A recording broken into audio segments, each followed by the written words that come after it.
देवों के देव महादेव सृष्टि के विनाशक है, जो इस संसार से जीवन तथा बुराई अहंकार आदि का अंत करते हैं। जब जब इस धरती पर अहंकारियों का अहंकार बढ़ जाता है, तब तब भगवान शिव ने अवतार लेके अहंकारियों को धूल चटाई है।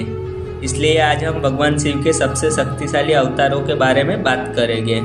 शिव जी के तीसरे सबसे शक्तिशाली अवतार का नाम है हनुमान, जिन्हें हम बजरंगबली, पवन पुत्र, मारुति, संकट मोचन आदि नामों से भी जानते हैं। बजरंगबली की शक्तियों से हर कोई परिचित है।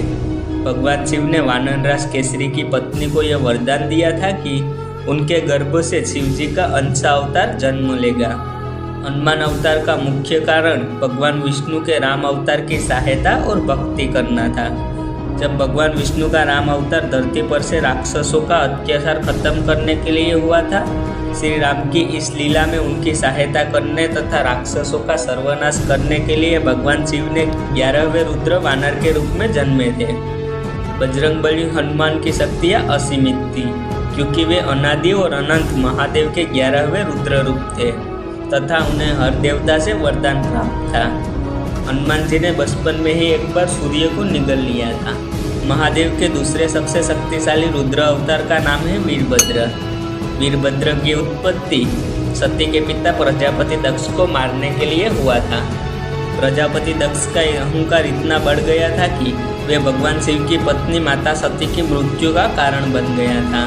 माता की मृत्यु के कारण भगवान शिव इतने क्रोधित हुए कि वे क्रोध में तांडव करने लगे, जिससे यह सृष्टि कांपने लगी।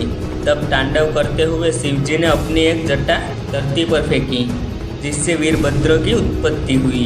महादेव ने उसे स्पष्ट आदेश दिया कि तुम इसी वक्त प्रजापति दक्ष के राज्य में जाकर उसका वध कर दो। जो भी तुम्हारे रास्ते में आए, मनुष्य, दानव या फिर देवता, उसे भी नष्ट कर दो। वीरभद्र को मारने के लिए राजा दक्ष अपनी सेना को आगे कर देता है, लेकिन वीरभद्र एक एक कर सबको हरा देता है।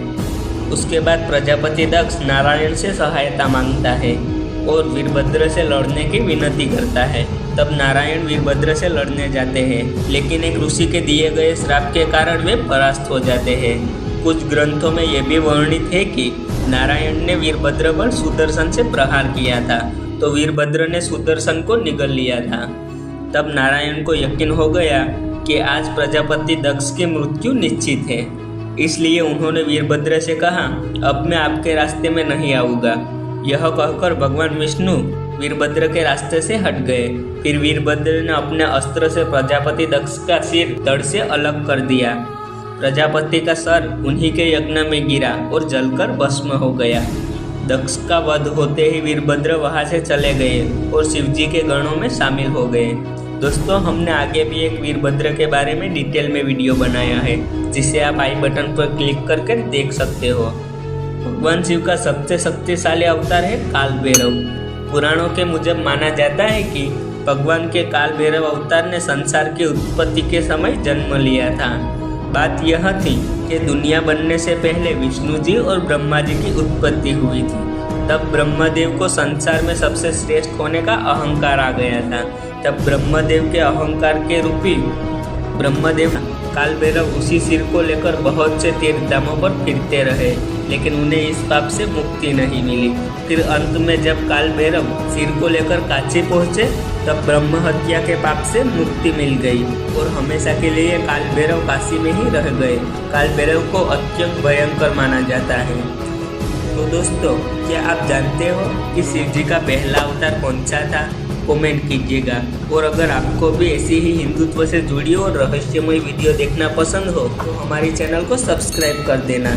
मिलते हैं एक नए टॉपिक के साथ, तब तक के लिए जय श्री कृष्ण।